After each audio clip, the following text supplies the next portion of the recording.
तव शुभ नामे जागे तव शुभ आशीष मागे गाहे तब जय गाथा जनगण मंगलदायक जय हे भारत भाग्य विधाता जय हे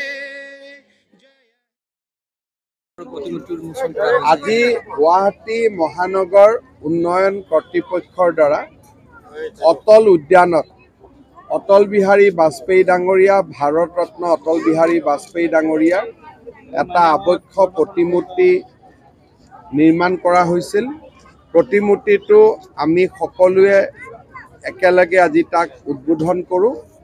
ৰাইজে এতিয়াৰ পৰা বাজপেয়ী ডাঙৰীয়াক শ্ৰদ্ধা জনাবলৈ অটল উদ্যানত আহিব পাৰিব আৰু বাজপেয়ী ডাঙৰীয়াৰ প্ৰতি শ্ৰদ্ধা জনাবলৈ এটা সুবিধা পাব। আমি সকলোৱে জানো অটল বিহাৰী বাজপেয়ী ডাঙৰীয়াৰ অসমলৈ এক সাগৰ সদৃশ অৱদান আছিলে। উত্তৰ পূব মন্ত্ৰালয়ে হওক ভাৰত চৰকাৰৰ বাজেটৰ 10%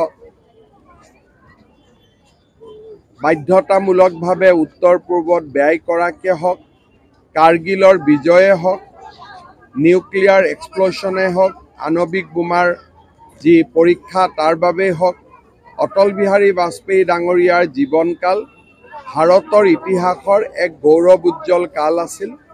সেইগৰাকী মহীৰূহৰ প্ৰতি আজি আমি সকলোৱে শ্ৰদ্ধা নিবেদন কৰিছোঁ। জানুৱাৰী মাহত কৰাৰ বাবে সিদ্ধান্ত লৈছোঁ আৰু সেই ধৰণে ভোটাৰ তালিকা ৰিজাৰ্ভেশ্যন আদিৰ কাম আগবাঢ়ি গৈ আছে। এইটো ইলেকশ্যন কমিশ্যনে ক'ব পাৰিব। স্যাৰ ৰাহুল গান্ধীয়ে মঞ্চত আসন গ্ৰহণ কৰিবলৈ মাননীয় মন্ত্ৰী অশোক সিংহল ডাঙৰীয়া মঞ্চত আসন গ্ৰহণ কৰিবলৈ মাননীয় মন্ত্ৰী অশোক সিংহল ডাঙৰীয়া